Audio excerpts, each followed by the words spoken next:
Chapter 19. The Ninth Worm. That's not a worm, yelled Billy. How can it be a worm? Geez, it must be 2 feet long. It's a worm, said Alan stubbornly. It's just like all the others. I rolled it in cornmeal and fried it. It's over 2 feet long, screeched Billy. He knew something was up. Otherwise Joe wouldn't have come back. Slouching in the doorway, pretending to be gazing up at the clouds, but Billy noticed he kept glancing at Alan and him. And Tom was peering in the window again. Something was up. Look, said Alan, I'll cut it. You can see for yourself it's a worm. There, see? Come on, eat up. We ain't got all day. Joe and me have to go to,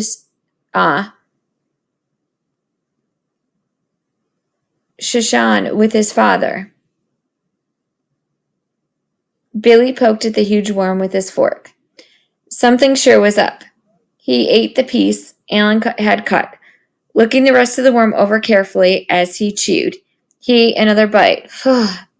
He'd forgotten to dip it in horseradish sauce. Come on, said Alan. Yeah, said Joe. Eat up, Billy. We gotta go. I'll never be able to eat the whole thing, thought Billy. It'd choke me. It's too much yuck at once.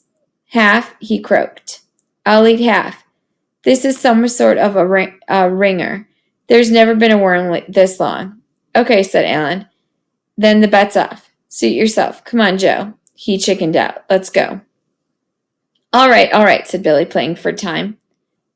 The whole thing. You'll make yourself sick, said Alan. He's too anxious, thought Billy. What's going on? Leave him alone, said Joe. Let him eat it. It's his stomach. He's trying to cover for Alan, thought Billy. He ate another bite.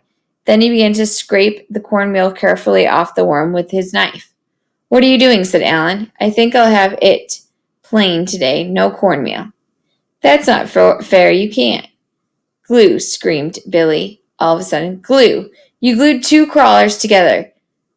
You bunch of cheaters. Tom, look what they've tried to pull. Glue. Panting, Tom bent over at the plate. You're right. Alan kicked a pail clattering against the wall. I told you it wouldn't work, he screamed at Joe. All right, so it didn't work. You couldn't think of anything better? That's cheating, said Billy. I ought to win right now. You cheated. 15 worms in 15 days, yelled Joe. You ain't won yet. But you cheated, shouted Tom. So what? They argued and yelled, striding here and there about the barn, sprawling against posts, flinging up their arms, kicking walls, banging down on a pail or orange crate and squeezing their heads between their hands. It doesn't make any difference, Joe yelled at Billy. It didn't work. You didn't fall for it. If you'd eaten the whole thing, then found out it was 2 worms glued together, then you could have claimed to win, because Alan was cheating. Big mouth, shouted Alan from the horse stall, where he was kicking the slats in. Who thought it up? Not me. Who cares who thought it up? Shouted Tom. It's still cheating. A pig looked in at the door and then wandered away. Joe ran out and stuck his head under the faucet by the kitchen steps.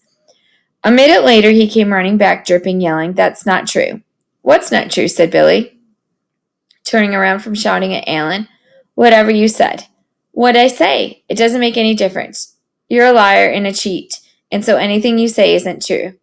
You're crazy. Even Hitler or Jack the Ripper sometimes said things that were true. It's impossible to lie all the time. Behind them, Tom lay down on his back and said, Arr. Alan and Joe and Billy turned to look at him. What's the matter with you? Arr. Silence. A bird flew in and then out through a broken window in the loft. Well, said Billy. Yeah, I see what you mean. He and Alan and Joe sat down on the overturned orange crates. After a while, Joe said, Anyway, I was right. If Billy'd eaten it, it would have been cheating. But he didn't, so it's not. The bet's still on. The pig looked in the door again. A pig loose, said Alan. Look. Where? Said Billy. Oh, boy, come on. We gotta catch it. He jumped up. The pig bolted. Woo, said Billy, dashing out. Tom and Joe and Alan scrambled after him.